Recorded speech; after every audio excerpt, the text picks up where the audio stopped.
good stuff. Right. Right, I'm going to introduce you now. Okay, I'm here with new Welling manager Jody Brown. Jody, first of all, welcome to Welling United Football Club. How does it feel to be installed as a new manager of the Wings? It's an exciting opportunity, and it's all happened pretty quickly. So just coming to terms with it all now and starting to organise things ready for when I actually take over. Yeah, that's right. I mean, is it right in saying that you won't be in charge for the replay on Tuesday night against Ebbsfleet? No, I'm not. I'll come down and watch the game, support the players and the guys taking the team. I think that's a sensible thing to do. Well, obviously, they've already played them once, and they've probably got their preparation in place and have an idea of how they want to approach the game. And I think it would just be disruptive for me to be involved in that. Okay, so tell us about Jody Brown for some of the fans that might not be aware of your career in football. Obviously, you was the Grays Athletic manager, but what's your past experience, Jody?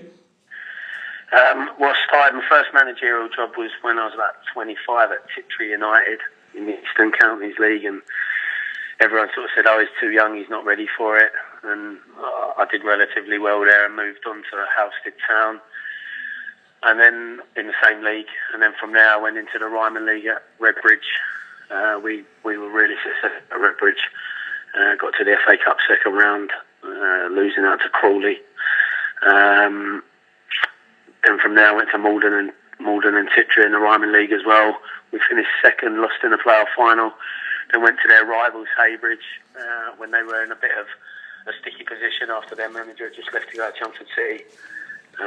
And everyone was sort of expecting the club to struggle, but we actually surprised people and got into the playoffs. And that's when Grays came in for me, and I thought it was a massive opportunity. It's a club with a big history, and I mean, I've got to be honest, I really loved my time at Grays, as short as it was, and I'm just pleased that the work I did there was noticed, because obviously, I'm sure people look at league table and go, "Oh, we're sat in mid, we've not been anything special there," but in actual fact, I think behind the scenes, the progress that we made on and off the field, the type of squad that's been created in the short amount of time left Grays in a really good position for the future. And I'm obviously happy that other people had noticed that, and I got this opportunity. Yeah. I was going to say, so obviously, because you are coming up to the conference premier. Firstly, how much do you know of the league? A fair bit. I follow football at all levels really, and I know people at all levels. So, I know a fair bit. I'm not going to for 1 minute say that I'm an expert on the Conference Premier, but people who know me know that I'm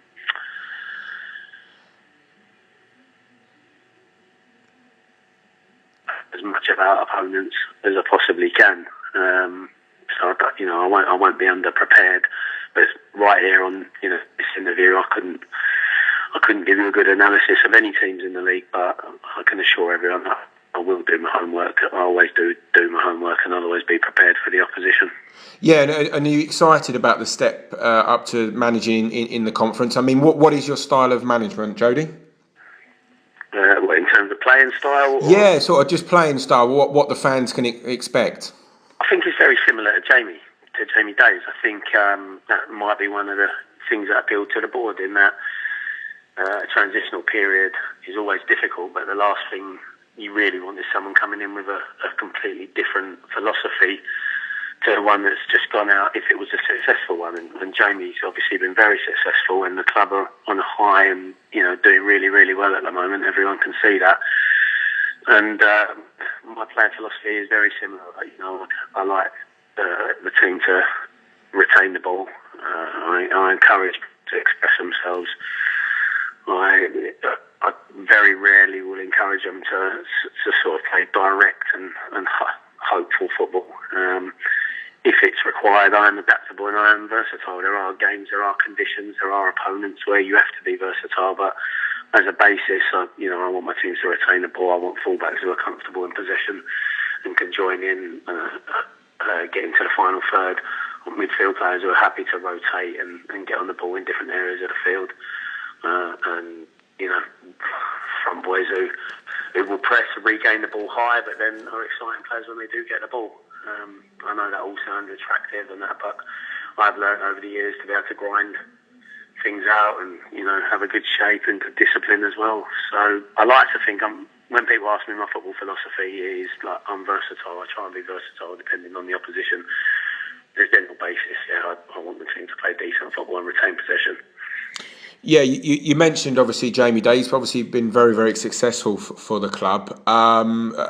Firstly, sort of, do you know Jamie personally? And secondly, do you feel any kind of pressure, obviously coming in after such a successful manager?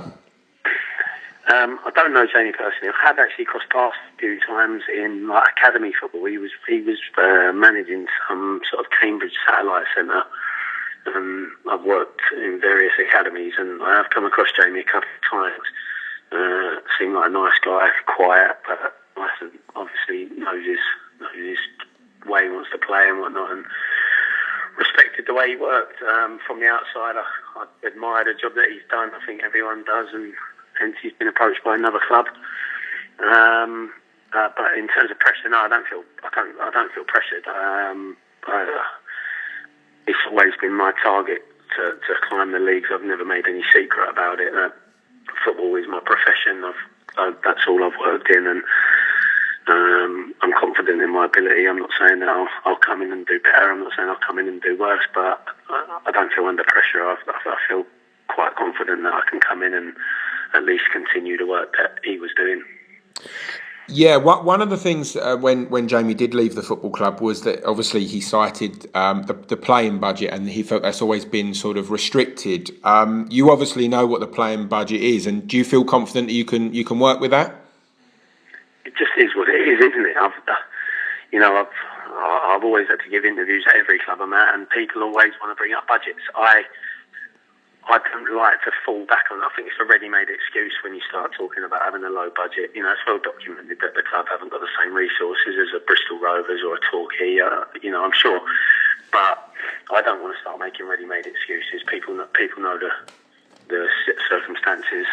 People probably know the budget or have a rough idea of what it is, and I believe that the team's doing well. So why can't it continue to do well? I certainly won't be using the budget as an excuse of any kind at any point, and hopefully I'll stick to that. Obviously, you pick up a team that's currently sitting 16th in the Vanarama Conference, so 9 points from relegation. What's the aims for the remainder of the season, Jody? I hope they don't mind me saying it, but the board sort of said to me, with respect to the transition that the club's got to go through now, having lost a long-serving manager, their aims are just to make sure they stay in the division. So initially that is the aim, but long-term I feel as though that would be sort of lacking in ambition, and the board felt the same. What appealed to me is that they've still got ambition for Welling to go even further. They're not just satisfied to be in the Conference Premier, they have still got ambitions to go further. Their exact words to me were, well, if we didn't have ambitions to try and go up to the next level, we might as well put up now. So the club's ambitious, I'm ambitious, and obviously target number one is to make sure that we're safe in the division we're in, but I'd like to hope that we achieve that as quickly as possible and can start planning for the next season as well. In terms of the playing squad, I know obviously he was only installed on Saturday, but have you had sort of a chance to have a look at it? And one of the questions being, obviously we've got a lot of loan players in at the moment with their loans running out. And do you have any players in mind that you'd like to bring in? Yeah, I've got a few ideas of players that I might like to bring in, but to be honest with you, I want to assess the squad that is there first. I'm going to speak to Jamie Turner and Louis, get the feedback from them. They've been doing a great job whilst the club hasn't had a manager. So I want to speak to them. I want to get a good gauge of what we've got. I need to see the terms of everyone's loan agreements and know where we stand really. All that stuff I plan to find out tomorrow, and then I'll be in a position to know if we need to bring anyone in, when we need to bring them in, what's available to bring these players in. But yeah, I have got people in mind. Obviously, I wouldn't mention who they are or anything at this point. No, of course. In terms of your coaching staff, who you're going to bring with you, are you able to name them? No, I can't at the moment. So I'm not trying to be a nuisance. I just they're involved at the moment, and nothing's completely agreed yet. But I have got people in mind and people that I think will add to what the club have already got. But unfortunately, I can't really discuss that. No, that's fine. You hope to have them in place for Boxing Day, though. Would that be correct? Yeah, without doubt. Yeah. Brilliant. And obviously, it's a bit of a baptism of fire for you because it's the crucial Christmas period coming up, and we've got a couple of tasty games, and the first of which Dover Athletic on Boxing Day. Just give us your thoughts, Jody. I'm just looking forward to it. Like I say, in between now and then, I've already started doing my research on Dover, watching some footage online and stuff. I'm just looking forward to it. It's hard to say much more than that because I need to get and work with the players. I look forward to Tuesday night getting an opportunity to watch the team play and meet the lads as soon as possible. It's hard to say. Like I say, it's hard to say. Looking forward to the game. I'm looking forward to the Christmas period.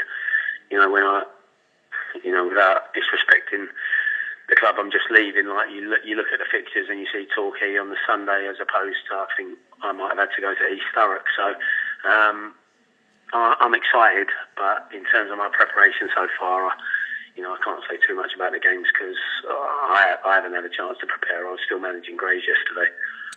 Sure. And finally, just to wrap it up, a message for the fans, Jody. Obviously, we're trying to increase attendances here at the club. There's a lot of initiatives at the moment. Just a message to the fans, what you hope to bring and how we can attract more fans. I hope that I can bring an attractive style of football and a winning style of football. There will be tough times. Obviously, it is a period of transition.